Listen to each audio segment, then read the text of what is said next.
বন্যায় সিলেট, সুনামগঞ্জ, নেত্রকোনা সহ কয়েকটি জেলার অবস্থা খুবই ভয়াবহ। মানুষ থাকার জায়গা পাচ্ছে না, খেতে পাচ্ছে না। তার মাঝে এগুলো কি শুনি? 5 টাকার মোমবাতি 50 টাকা, 500 টাকার নৌকা ভাড়া 40 থেকে 50 হাজার টাকা। কোথায় গেল আজ আমাদের মানবতা? কোথায় গেল আমাদের একে অপরের প্রতি ভালোবাসা? আমি কি এ দেশের নাগরিক? আমি কি এ দেশে বসবাস করি যে দেশের মানুষ বিপদে পড়লে সহানুভূতির হাত বাড়ানো তো দূরের কথা, উল্টা আরো বিপদের মধ্যে ফেলে দিচ্ছে? আমি সরকার বাহাদুরের কাছে আকুল আবেদন জানাই, আপনি এই ধরনের অসাধু লোকদেরকে আইনের আওতায় আনুন, অন্যথায় একদিন এদেশে মানবতা বলতে কিছু থাকবে না। প্রাকৃতিক দুর্যোগ দুর্ভিক্ষ পৃথিবীতে নতুন নয়। অতীত মানুষ প্রাকৃতিক দুর্যোগ দুর্ভিক্ষের মোকাবেলা করেছে। চলুন দুর্যোগ দুর্ভিক্ষ নিয়ে সাহাবায়ে কেরামের আদর্শের কথা শুনি। মদিনায় দুর্ভিক্ষ দেখা দিল, চারদিকে হাহাকার, পর্যাপ্ত খাবার নেই, অনেকেই না খেয়ে দিন কাটাচ্ছে। অনেকের কাছে টাকা থাকলেও খাবার কিনতে পারতেছে না। ঠিক এমন সময় জানা গেল 1000 ওট বোঝাই করা খাদ্যশস্য মদিনায় আসতেছে।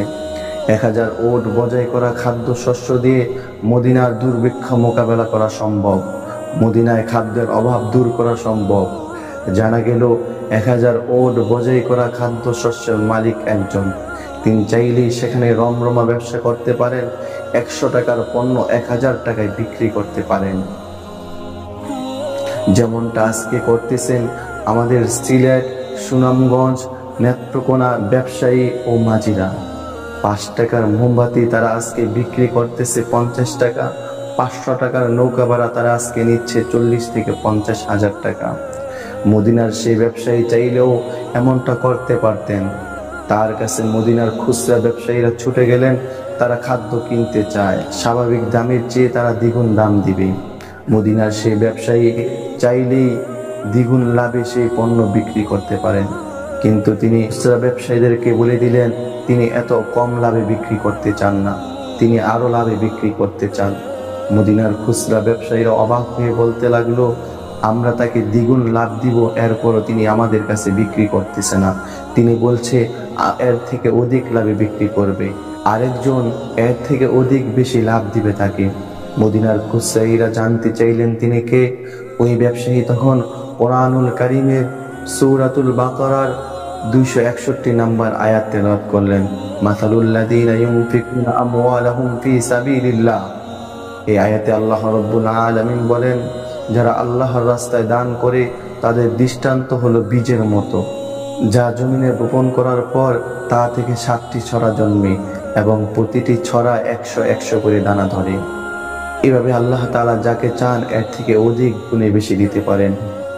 মদিনার সেই ব্যবসায়ী চাইলেই তার পণ্য বিক্রি করে কোটি কোটি টাকা হাতিয়ে নিতে পারতেন, কিন্তু তিনি এমনটা না করে মদিনার দুর্ভিক্ষের মধ্যে যেই সমস্ত মানুষ অনাহারে থাকতেছিল, যে মানুষগুলো খাবার খেতে পারতেছিলেন না, ওই মানুষদের ধারে ধারে গিয়ে তিনি সমস্ত খাদ্য বিনামূল্যে বিলিয়ে দিলেন।